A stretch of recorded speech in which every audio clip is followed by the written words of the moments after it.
안녕하세요. 장발총각입니다. 원숭이와 유인원들을 대상으로 한 연구를 보면 이 뇌의 크기는요, 자신이 속해 있는 그룹의 크기와 비례함을 알 수 있습니다. 특히 신피질, 전두엽 부분이죠. 이성의 기능을 담당하는, 결국 원숭이들 그룹의 그 크기가 커지면 커질수록 뇌의 크기도 덩달아서 커진다라는 그러한 결론을 내릴 수가 있죠. 그래서 이러한 발견을 한 학자들이 그러면 다른 동물들 사이에서도 이런 관계가 발견이 되는가라는 그러한 의문점을 가지고 다시 연구를 시작을 합니다. 근데 결과는 아니었지요. 그룹의 사이즈와 뇌의 크기 사이에 유의미한 관계를 가지고 있는 동물들을 찾아보기가 매우 힘들었습니다. 그게 포유류가 됐건 아니면 새가 됐건 생선이 됐건 상관없이 생각보다 많지가 않더라는 것이었죠.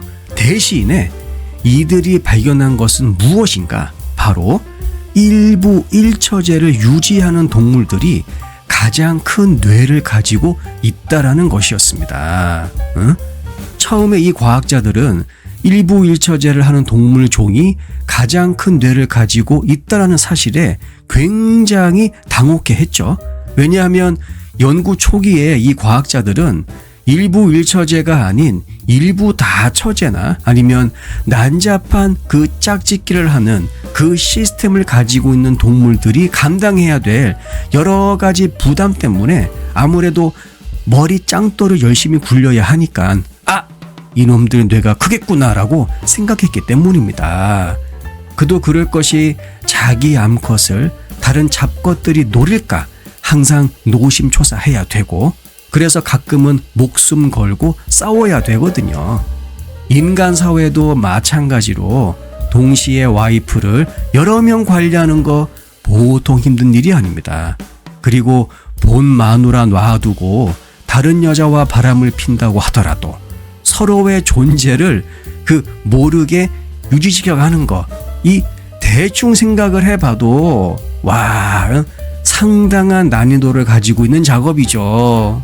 하지만 전문가들의 연구 결과는 인간 말고도 일부 일처제를 하는 종들이 굉장히 높은 수준의 인지 활동을 하는 것이 확인이 되었습니다. 왜냐하면 짝을 지어서 살아가는 종의 경우 상대방의 욕구와 요구사항을 확인을 하고, 그리고 이것을 매일매일의 삶 속에서 해결할 수 있는 그 능력을 갖추고 있어야 하기 때문이죠. 왜냐하면 생존에 있어서 암컷과 수컷의 콜라보레이션, 이것과 그 콜라보레이션의 그 일치는 필수 조건이기 때문입니다. 남아프리카에 사는 바위타기 영양을 보면 얘네들은요, 암수가 동시에 먹이를 먹는 경우가 거의 없습니다. 왜냐하면 주변 포식자들의 그 위협을 항상 감시해야 하기 때문에 암컷과 수컷이 번갈아 가면서 풀을 뜯는 것이죠. 그래서 둘 중에 하나가 풀을 뜯는 사이 다른 하나는 주변 경계 근무를 쓰는 겁니다. 그런 사이 배를 채운 짝이 다가와서 어깨를 그냥 툭 치는 것이죠. 이러면서 이젠 네 차례야 라는 신호를 주고, 이때 경계 근무 교대가 이루어지는 것입니다. 더군다나 얘네들은 험준한 절벽을 타고 다니면서 사는 동물이기 때문에 마땅히 한눈을 팔래야 팔 수도 없습니다. 왜냐하면 무엇보다도 굳이 그런 곳까지 겨우 들어와서 목숨 걸고 쓰잘데기 없는 짓거리를 할 개체가 없기 때문이죠. 다시 말하면 암컷과 수컷의 숫자가 매우 적다 그 말입니다. 그렇기 때문에 한 번 짝을 잃어버리면 평생 독수공방 하다가 쓸쓸히 죽어야 되는 것이 얘네들의 운명이지요. 따라서 한 번 인연을 맺으면 그 짝을 모든 수단과 방법을 동원을 해서 유지해야 하는 것이 이 아이들의 숙명입니다. 설령 지금의 짝을 대체할 어린 개체를 찾았다 하더라도 얘네들을 다시 또 가르치고 성장시키다가 잘못하면 자기가 뒤질 수도 있어요. 결국 미우나 고우나 자기 옆에 있는 이 동무가 최고의 파트너가 되는 겁니다. 또한 방금 제가 얘기한 이런 사실 때문에 일부일처제가 왜 심리적으로 상당히 고단한 일인지 알 수가 있는 또 하나의 이유가 있습니다. 그것이 뭐냐? 평생을 같이 해야 하기 때문에 아무나 덥석덥석 들여앉혀서 살 수가 없다라는 것이지요. 여러 가지 선택지를 일단 놓고 거기에서 자기에게 맞는 최선의 선택지를 찾아야 합니다. 그러니까 correct answer가 아니에요. best answer입니다. 나에게 맞는 짝이 아니라 그 맞는 짝 중에서도 최고의 그 거시기를 골라내야 한다는 것이죠. 자신에게 맞는 최선의 짝이라고 해서 별거 없습니다. 내가 이 사람과 짝이 되었을 때 다른 이성에게 한눈 안 팔 자신이 있는지, 그리고 집안 식구들은 굶어 죽는 것도 모른 채 밖에 나가서 영양가치 없는 인간들과 어울리느라고 허송세월 보내는 건 아닌지, 아니면 이번엔 내가 풀을 뜯을 차례인데 몰랑 하면서 불침번은 안 서고 자빠져 자는 건 아닌지, 이런 것만 잘 보면 되는 것이지요. 다들 아시겠지만 자기에게 맞는 짝을 선택하는 거 보통 어려운 일이 아닙니다.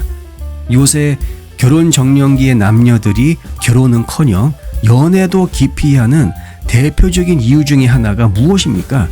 우리가 지금 사는 세상이 너무 복잡하다 보니까 확인해야 하는 것들이 너무나 많기 때문이죠. 그렇다고 해서 아이고야만 그건 그때 가서 생각하자 이러면서 그냥 대충 퉁칠 수도 있지 않을까? 안 됩니다. 안 돼요. 그러다가 우리들의 운명 팔자가 배배 꼬이는 것입니다. 다시 말하면 잘못된 짝을 선택했을 때 감당해야 할 그 데미지가 너무 크다 그 말이죠. 6.25 때 날리는 난리도 아닌 상황이 발생할 수도 있어요. 러시아의 대문호 레브 톨스토이가 쓴 장편 소설 전쟁과 평화, 주인공 안드레이 볼콘스키가 자기 친구 피에르 베지오프한테 이런 말을 합니다. 너는 절대로 결혼하지 말아라. 그러면서 전쟁과 같은 자신의 결혼 생활을 잊고 평화를 찾기 위해서 뭘 하죠? 전쟁에 참전하는 그러한 역설적인 모습을 보여주게 됩니다. 순간의 선택이 평생을 좌우한다는 우리 조상님들의 지혜가 갑자기 떠오르는 대목이죠.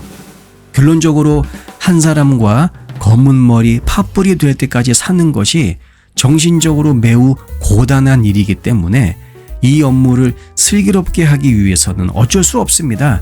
끊임없이 무엇을 개발해야 된다? 지능을 개발하는 노력을 해야 합니다.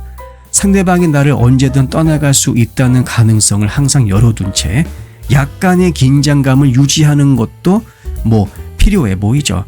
꼭 이렇게까지 해가면서 결혼해야 합니까? 저는 전쟁에 참전하는 것보다는 결혼이 나을 것 같긴 합니다. 영상 내용이 도움이 되셨다면 구독과 좋아요, 댓글 그리고 알림 설정 부탁드릴게요. 다음 영상에서 뵙겠습니다.